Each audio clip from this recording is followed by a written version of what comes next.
এই বৃহস্পতিবার রাতে মহান রব্বুল আলামিন আল্লাহ তাআলা আকাশের সব দরজাগুলো খুলে দেন মানুষের দোয়া তার কাছে পৌঁছানোর জন্য। তাই আমরা প্রতি বৃহস্পতিবার রাতে মহান আল্লাহ তাআলার কাছে 2 হাত তুলে দোয়া করতে পারি, আল্লাহ তাআলার কাছে আমাদের সকল নেক চাওয়া পাওয়াগুলো তুলে ধরতে পারি এবং আল্লাহ তাআলার কাছে আমাদের মনের সমস্ত নেক চাওয়া পাওয়াগুলো পূরণ করে নিতে পারি। নিঃসন্দেহে মহান রব আল্লাহ তাআলা আমাদের সবার ডাক শোনেন, সবার কথা শোনেন।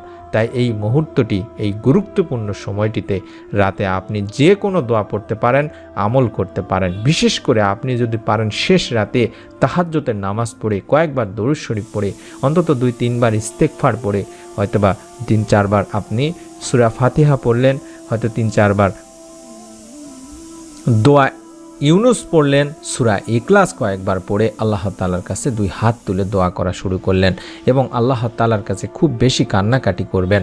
মনের নেক আশা পূরণের জন্য আল্লাহ তাআলার কাছে বেশি